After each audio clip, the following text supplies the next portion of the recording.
আজকে আমাদের দ্বিতীয় গল্প অভিরাম। গল্পটি লিখেছেন সত্যজিৎ রায়। তোমার নাম কি? আগে অভিরাম সাউ বাবু। তোমার বাড়ি কোথায়? আগে উলুইপুর গাঁয়ে বাবু, উড়িষ্যা। বাড়িতে আছে কে? আগে আমার দাদা আসে, বৌদি আসে, তুই ভাইপো আসে। তোমার বাড়ি যেতে হয় না? আগে কালে ভদ্রে বাবু, আমি তো সংসার করি নাই। ধান জমি আসে কিছু, দাদাই দেখে। তুমি বাড়ি গেলে বদলি দিয়ে যাবে তো? নিশ্চয়ই বাবু, তবে সে দরকার আমার হবেনি বাবু। হলে বদলি দিয়ে যাব নিশ্চয়ই। আচ্ছা, বদলির কথা কেন উঠলো সেটা বলছি তোমায় অভিরাম। আমার সন্ধ্যাবেলা একা থাকতে ভয় হয়, আমার ভূতের ভয় আছে। আমি রান্নার লোক যাকে পেয়েছি সে ঠিকই সন্ধ্যাবেলা রেঁধে দিয়ে চলে যায়। তখন আমার কাছে আরেকজন লোক থাকা চাই। সে নিয়ে আপনি চিন্তা করবেন নি বাবু, ও হয়ে যাবে। আমার নিজের মনে কোনো ভূতের ভয় নাই বাবু। ঠিক আছে অভিরাম। লোকটিকে বেশ ভালোই লাগলো শঙ্করবাবু। 40-এর কাছাকাছি বয়স, বেশ হাসি খুশি, চালাক চতুর চেহারা।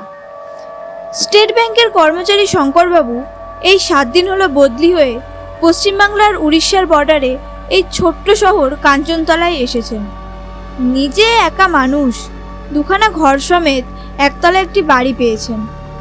তাতে তার চলে যাবে, তবে বাড়ির পরিবেশ নিরিবিলি, তাই একজন চাকর সবসময় থাকা দরকার। শঙ্করবাবুর ভূতের ভয়টা একটা খাঁটি ভয়। অনেক বছর ধরে অনেক চেষ্টা করেও সেটা কাটিয়ে উঠতে পারেননি। অভিরামকে শঙ্করবাবুর দিনে দিনে বেশি ভালো লাগতে লাগলো। এমনি কাজ তো ভালোই করেই, খাটতেও পারে। আর সন্ধ্যাবেলা সে সত্যি করে শঙ্করবাবুর সঙ্গ দেন। আর একটা জিনিস শঙ্করবাবুকে অবাক করে, সেটা হলো অভিরামের গল্পের স্টক। সে বলে যেসব গল্প সে ছোটবেলায় তার দিদিমার মুখে শুনেছে। উড়িষ্যার অফুরন্ত রূপকথা আর রূপকথা। অভিরাম ভূতের গল্প বলার মন্ত্রণাও শঙ্করবাবুকে দিয়েছে, কিন্তু শঙ্করবাবু তাতে আমলই দেননি। আমি কিন্তু অনেক ভূতের গল্প জানি বাবু, অভিরাম বলল। তা হোক, ও জিনিসটা তুমি বাদ দাও। তা বেশ বাবু, তাই হোক। তবে যদি কোনোদিনও মনে হয় ভূতের ভয় কাটিয়ে উঠতে পেরেছেন তো আমায় বলবেন, তখন আমি আপনাকে ভূতের গল্প শোনাবো। দেখবেন কেমন মজাদার গল্প। তুমি নিজে ভূত মানো অভিরাম? আমার মানা না মানার কি আছে বাবু? ভূত থাকলে আছে, না থাকলে নেই, ব্যাস ফুরিয়ে গেল। তবে হ্যাঁ, ভূত মানেই যে খারাপ লোক হবে এটা আমি মানি না। ভালো ভূত হলে হতে কি? কথা আর বেশি আগালো না। এই ঘটনার 3 মাস পরে এক বর্ষাকালের সকালে অভিরাম শঙ্করবাবুর কাছে এসে বলল, বাবু, দাদার কাছে একটি চিঠি পেয়েছি। বেশি বর্ষা হওয়ার ফলে আমাদের ফসলের খুব ক্ষতি হয়েছে বাবু। দাদা একা সামলাতে পারছে না বাবু, আমাকে 3-4 দিনের জন্য যেতে দিতে পারবেন বাবু?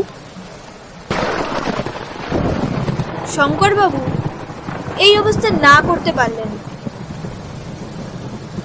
কিন্তু তুমি যে যাবে, লোক দিয়ে যাবে তো?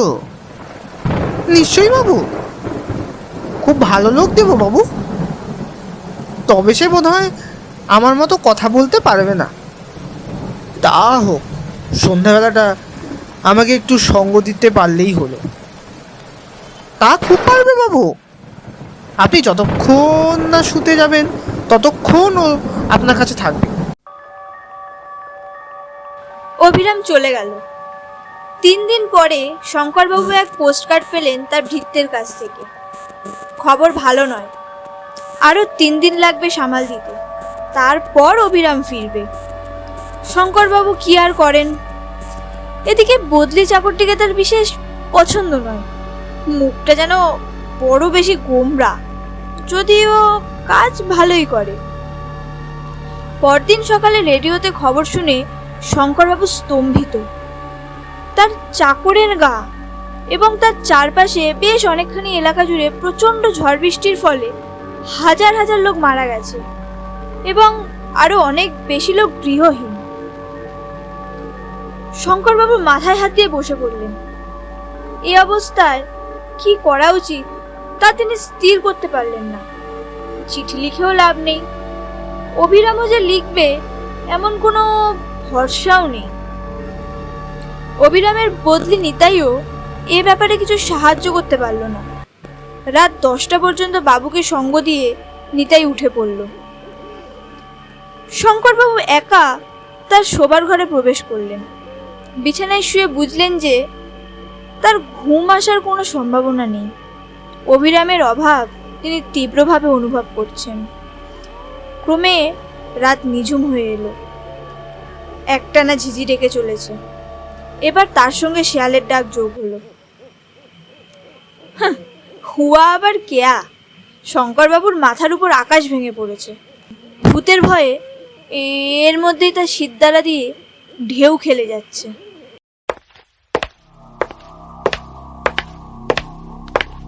ওটা কি পায়ের শব্দ না? শঙ্করবাবু বুঝলেন তার গলা শুকিয়ে কাঠ হয়ে গেছে। বাবু, সে কি? এই যে অভিরামের গলা! অভিরাম নাকি? চাপা গলায় প্রশ্ন করলেন শঙ্করবাবু। আগে হ্যাঁ বাবু, আমি এসেছি, ফিরে এসেছি। আমার ধরে প্রাণ এলো অভিরাম। দাঁড়া দাঁড়া, দরজাটা খুলি। না বাবু, খুলবেন নি? মানে খুলে কিছু দেখতে পারবেন নি বাবু? সে কি? আমি অভিরাম বাবু, কিন্তু আসল অভিরাম নই। আমি অভিরামের ভূত। আমায় বন্যায় টেনে নিয়ে গেছে, আমি আর বেঁচে নেই। কোনো উত্তর নেই শঙ্করবাবুর দিক থেকে। কি বাবু, শুনলেন আমার কথা? তবুও কোনো উত্তর নেই। বাবু,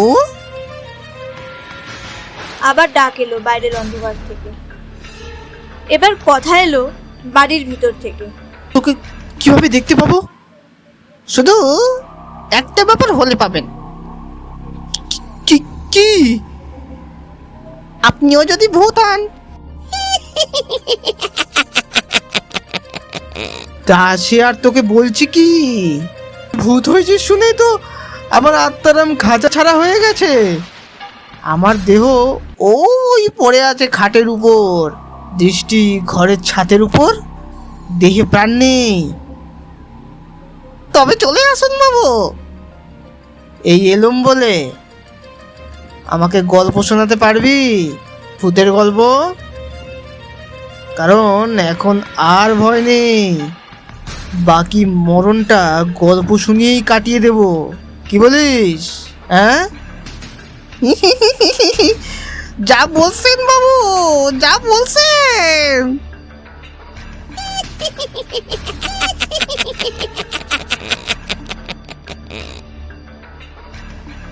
গল্পটি ভালো লাগলে লাইক করবেন, শেয়ার করবেন, কমেন্ট করবেন এবং সাবস্ক্রাইব করবেন আমাদের চ্যানেল স্যাটারডে স্টোরি ফরেস্ট।